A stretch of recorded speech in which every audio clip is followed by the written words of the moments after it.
Hello everyone.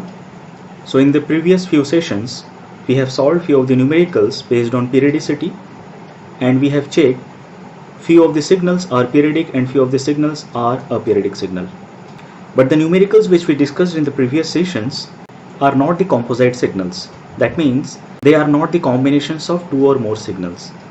Now in this particular session, we will solve a numerical based on composite signals where two signals are combined together. So in question number 6, as you can see, the function or the signal x of n is equal to cos pi n by 3 plus sin 3 pi n by 4.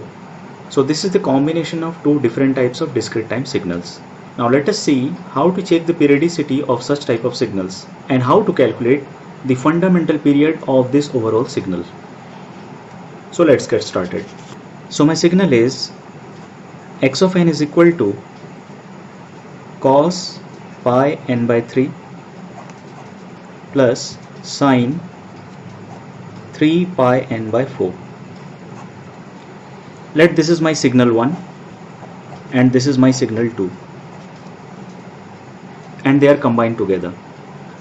So what we will do, we will first determine the fundamental period of individual signals. So for the first signal cos pi n by 3, let this particular signal is periodic with period capital N1. Now if it is capital N1, I can write cos of pi by 3 n plus capital N1. That is cos pi small n by 3 plus pi capital N1 by 3. So as we discussed already how to determine the fundamental period, we need to focus on the term which contains capital N1. So capital N1 pi N1 by 3 is equal to 2 into pi into small m. Pi and pi get cancel out. Now we have capital N1 is equal to 6 times of small m. Now we need to choose the smallest non-zero integer value for small m so that capital N1 is a whole number, or we can say an integer. So for small m is equal to 1,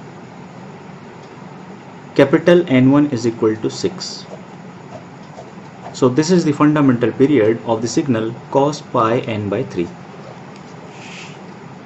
Let us find out the fundamental period of the signal sin 3 pi n by 4.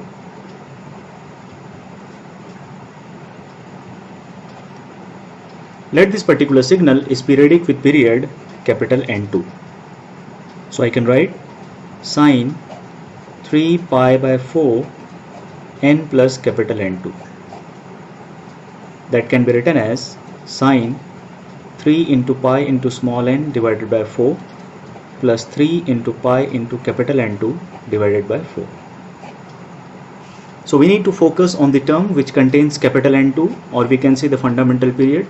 So this particular term contains the fundamental period capital N2. So I can write 3 pi capital N2 divided by 4 is equal to 2 into pi small m. Now here pi and pi get cancel out and capital N2 is equal to 8 by 3 small m. Now let us choose the smallest non-zero integer value for small m so that capital N2 is a whole number, or we can say is an integer. So for small m is equal to 3, capital N2 is equal to 8.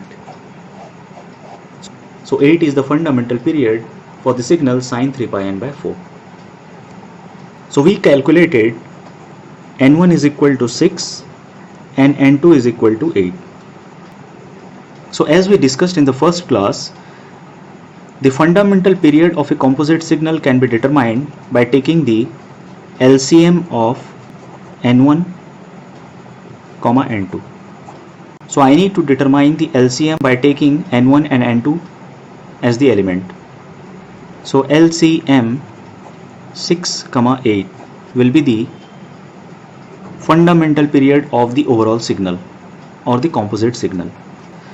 So the LCM of 6 and 8 will be 24, and this is the fundamental period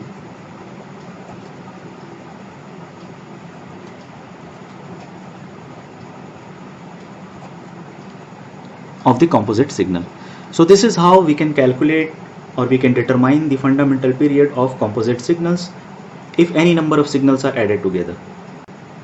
Now here we understood one more concept, and that is if there are two or more signals are added together, like S1 plus S2 plus S3 and so on, and if all the signals are periodic in nature,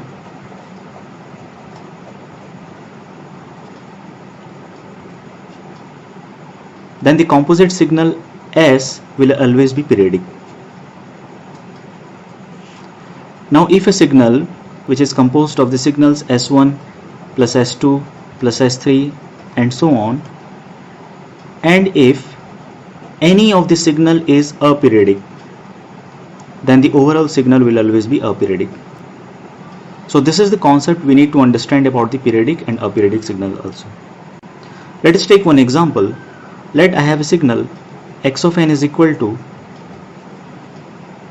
cos pi n by 3 plus sin pi by 3 plus n.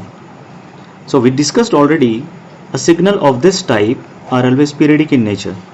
Why? Because pi is associated with the small n as a multiplication factor. But here you can see that this particular signal is aperiodic in nature, just because pi is not associated with small n as a multiplication factor.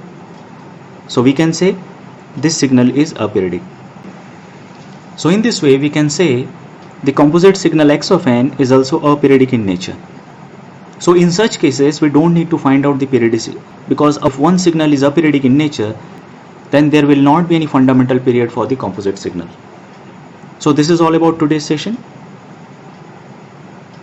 Thank you.